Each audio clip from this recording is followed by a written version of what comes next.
eccentricities for black girl nerds.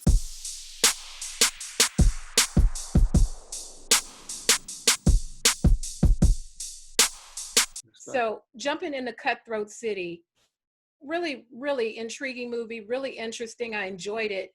You have a stacked cast of people. I mean, it's unbelievable. From Wesley to Isaiah to Terrence to Shamik. I mean, it's just crazy. Everybody who's in this film. How did you get them all to form like Voltron, for lack of better?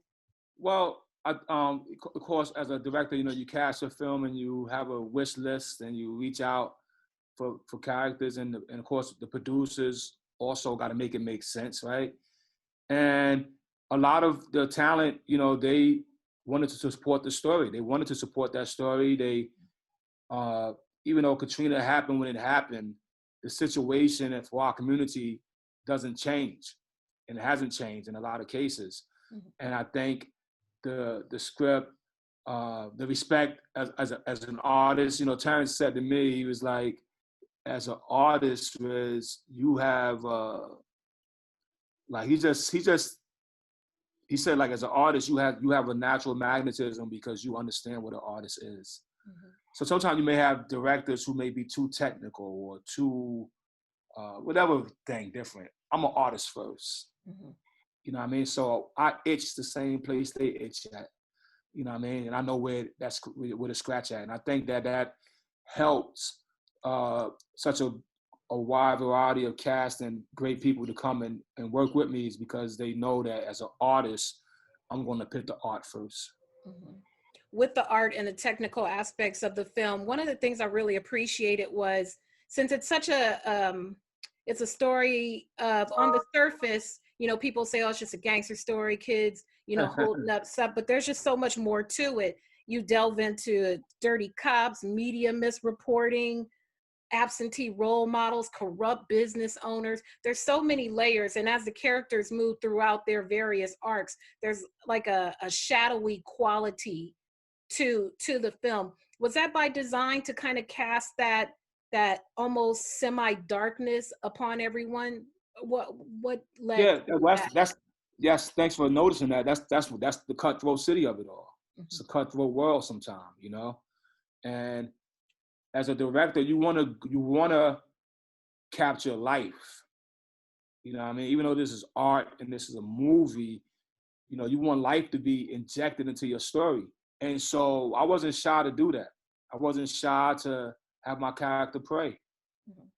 I wasn't shy to have my villain have his operation in the church.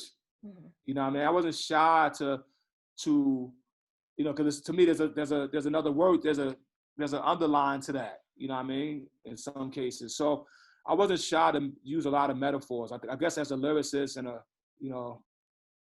lyricist, you kind of how you hear a lyric and it means 20 things. Mm-hmm. So as a filmmaker, I think I found a way to incorporate that into my filmmaking. So life was recorded in that film. Blake and Demira, I said one thing, Blake and Demira,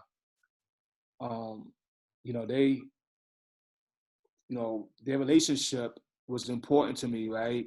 And that was a part of the script that I had added more to from the first draft, because my wife's relationship is important to me. And I know that with a strong woman, that I face challenges even harder. Like the strive to get home becomes greater because it's something great to come home to. And a lot of our cases, there's nowhere to go home to, mm-hmm. right? So there's no reason to put that extra fight, that extra strength, because it's like, some brothers, jail is better than home in some other cases, you know what I mean? And so Blake and Demira's relationship, Shamik character and Cat Graham, I took some from my relationship and I put it into them. And I did one special thing, what you get to do as a director, right? So I put my wedding song as their wedding song. Oh. And I just thought that would be, so I couldn't wait till my wife watched the film, like after I got it all together, and she gets to go, here's the family and friends screening, and okay, watch it. And she was like, But anyway, point being made, because I felt that the characters need love, and something it has to be something real there. And so, yeah, I was. That's why so many layers there. It's me trying to capture life and every element of it. Ooh, the RZA gets a new name. We know Wu-Tang guys have 10,000 names, so now RZA the Romantic.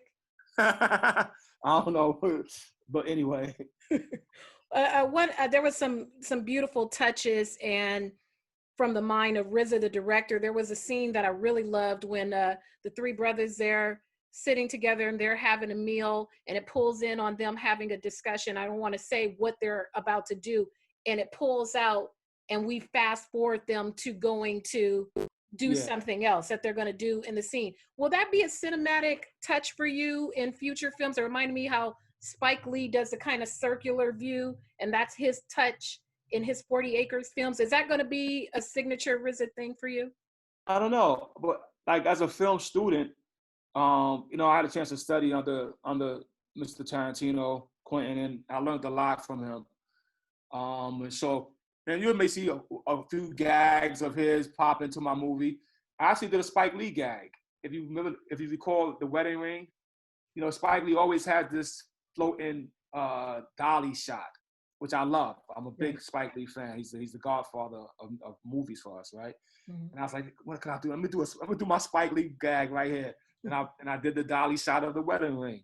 But that particular shot of that, that was something I looked at, me and my DP, and I was like, let's try something unique. And I think it definitely works for this film. If I get a chance to do it again, and I will. But it definitely worked for this film. One, obviously, your beginnings in the industry are associated with music. I was having a conversation with Warren G recently, and we talked about music soundtracks and how the soundtracks were just so essential to the promotion of the film. Why do you think that it's gotten away from that? Because there's been tons of soundtracks that continue to come out associated with films, but nothing like Above the Rim, or how things, maybe most recently Black Panther. What are your thoughts on the music accompaniment for this film? Because there's a lot of beautiful sounds. Yeah, well, the music for this film was composed by Danny Harrison. So he's our composer, and Adrian Miller is our music supervisor. So it's his job to go, and I actually didn't put my music stamp on it. Mm-hmm. I wanted to not do that, and I wanted to give someone else a chance to do it. And also, I'm very conscious of what I can and what I can't do.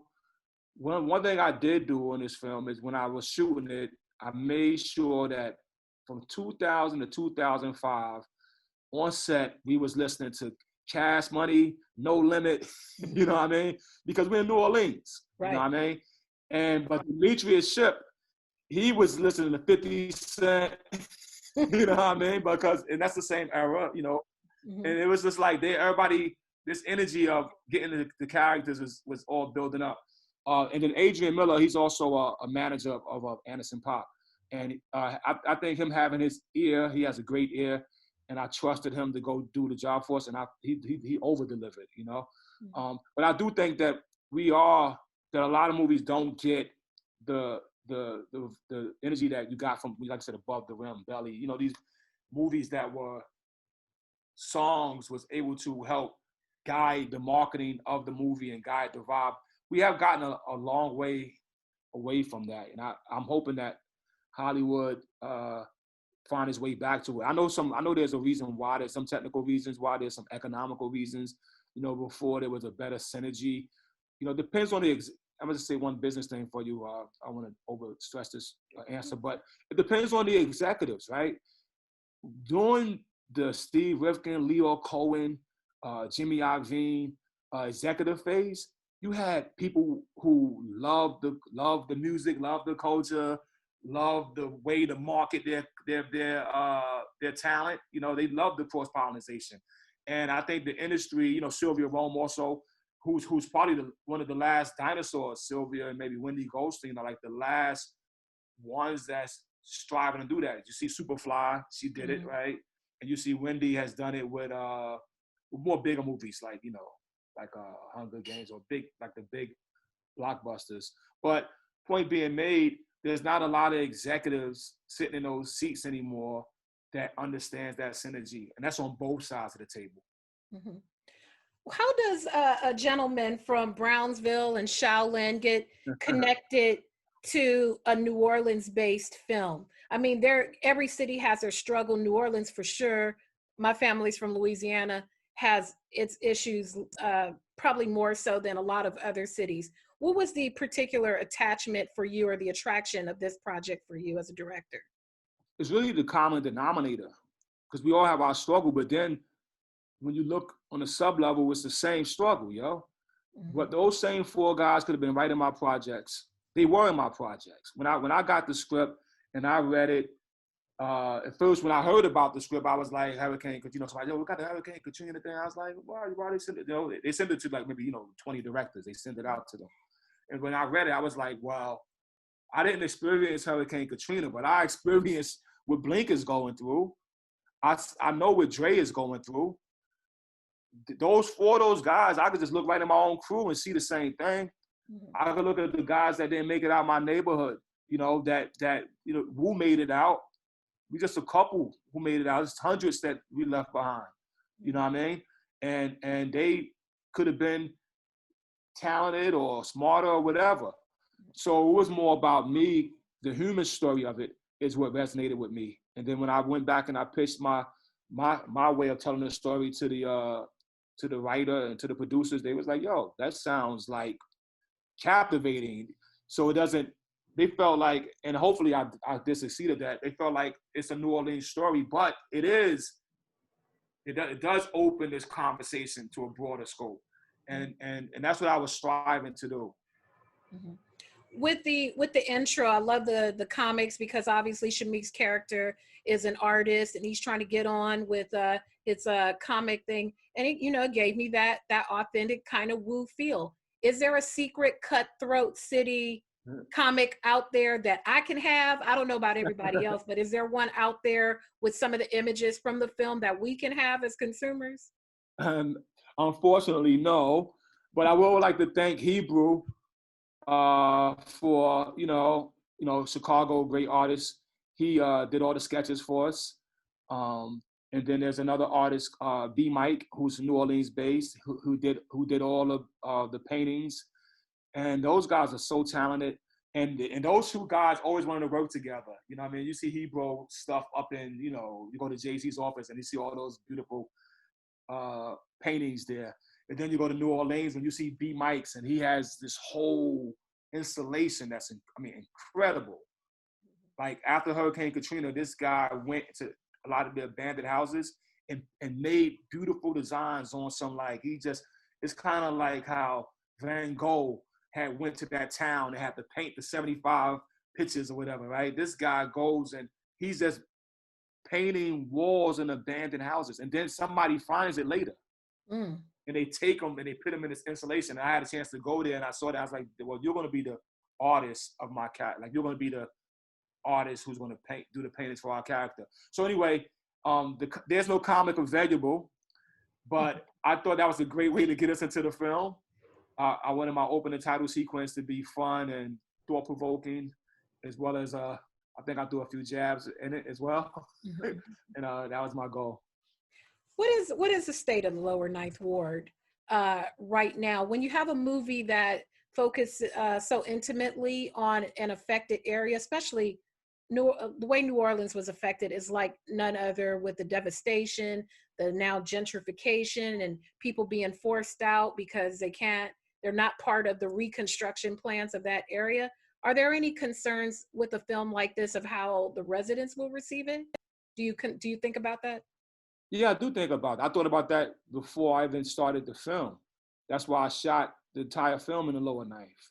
That's why I knocked on people's doors and look, in Hollywood, you could take a story like this and shoot it in Toronto and get a better tax break. You know what I mean? That's how the game works. But no, we took it right to the Lower Ninth.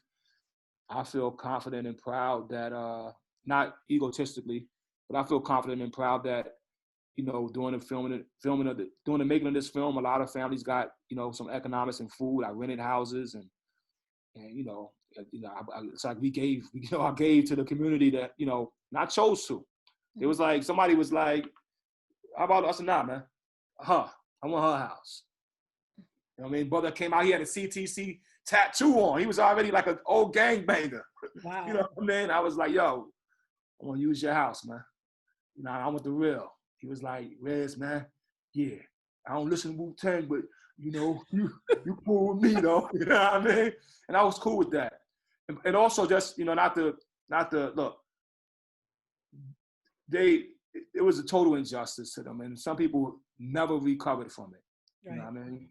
There's an organization called the lower9.org, a charity that's still helping. And my producers and the studio, Wellgo, they actually are donating parts of the ticket sales to that charity. And that's something that I'm adamant about. You know, even in the music industry, I don't know if, you know, I never talked about this, but I used to make the record labels hold feast and feed and bring food to the community. I don't let you're not going to just make money and not help. I'm not going to just make money and not help. You know what I mean? 10% ties could be done in many ways. You know. So anyway, I just wanted to just say that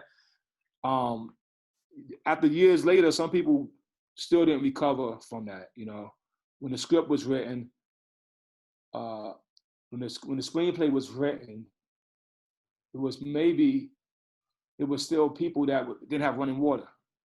And so if we would have did the film exactly when the writer wrote it, because at the end of it, it was like, today there's still 60% of people without running water.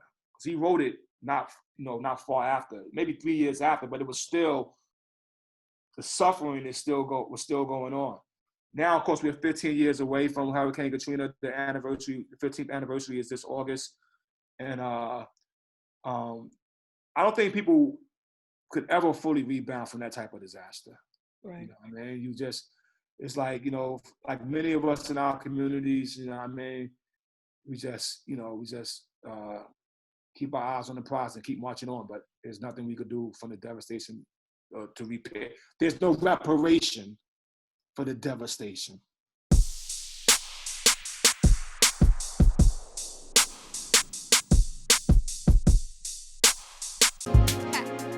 Better shake your booties for black girl nerves.